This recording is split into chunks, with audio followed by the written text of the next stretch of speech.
Delay after delay, this movie has been delayed so many times, but finally, Death on the Nile is seeing a release date in theaters this Friday. But the big question is, was it worth the wait? There were lots of delays.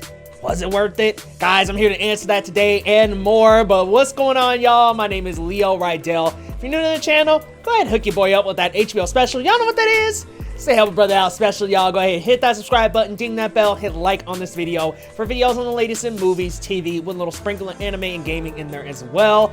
Y'all, like I said at the beginning of the video, there's been controversies, and I'm not gonna dive into that, but I will be kind of dancing around specific people just because I don't want to get too deep into that controversy. But let's talk about this movie and what exactly the movie Death on the Nile is about. Death on the Nile is based on the 1937 novel of the same name by Agatha Christie and follows up on The Murder of the Orient Express, directed by Kenneth Branagh back in 2017. This one is directed by Kenneth Branagh and also stars an all-star cast like the first movie. While on vacation on the Nile, Hercule Poirot must investigate the murder of one of the passengers of the boat. Now, this movie, there are some things that really work and some things that don't. So, per usual in my reviews, guys, I actually dive into what works first, and let's talk about what works. And what really works is the mystery. Now, I will get back to this, but there is a slog fest to get to the mystery. Before we get to it, it takes a very long time, but once we get into the mystery, once the murder happens, I'm very intrigued, guys. They bring back that same similar style from Murder on the Orient Express in the first film, where he is dissecting every single person, every suspect, and I really do like those things because it brings out really good acting in a lot of the cast. I really do like these interrogation scenes. There are individual characters that I really do like as well that have their own really cool personalities that they bring to the table, and I really do like them being on this ship together. I do like some of the acting. I especially like Sophie Okinato. I also like Letitia Wright. Letitia, let's please get right, please. And I also really did like the charm coming from Gal, while her delivery is still pretty bad. I do really love me some Gal Gadot, y'all, and I do enjoy the charm and charisma that she brings to her role. Also, Kenneth Branagh, great Poirot again. I love how detailed he is and how he could just dig into every little detail and figure so many things out about people based on simple surroundings and details about them. So I love this, love these little details, love the whodunit aspect and the mystery. It's well executed. I think the pacing of the film really improves once the mystery actually begins, because then we start some curiosity invoking gears in the brain, man, because before that, guys, it was slow, very slow. But the good things about it, hey, the mystery at least is really good, and for a whodunit movie, I need the mystery to be the best part of the film, and it did end up being that. And the individual characters themselves, I did like specific characters. Sophie Okinato's, Letitia Wright, I did like Gal. I know some people are going to criticize that part, but I did like Gal. But let's get into what doesn't quite work. What doesn't work, honestly, is the first 30 minutes of this film. I'm gonna be honest, it could have been chopped out because there is this long intro scene that almost feels like an MCU origin style story. Then there's another chunk in the beginning after that, another unnecessary beat.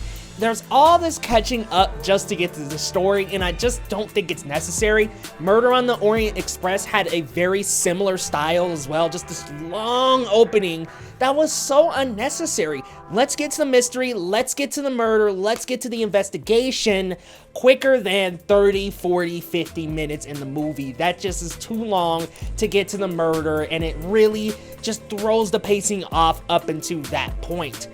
Couple of people really overacting, namely Emma Mackey, Armie Hammer, very much overacting. I'm not sure if they wanted to go for a specific theme, but wow, they were overacting, and there were a couple of other acting mistakes as well. Gal, I love you, girl, but wow, some of her delivered lines were just not good.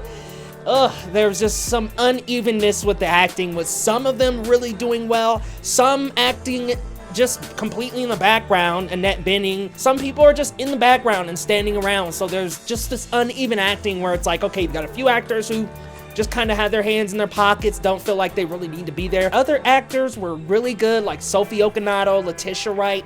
Like I said, they're good, but man, they just they're unbalanced. They're unbalanced. Some of the cast good, some just not so good. So that's one big problem I had.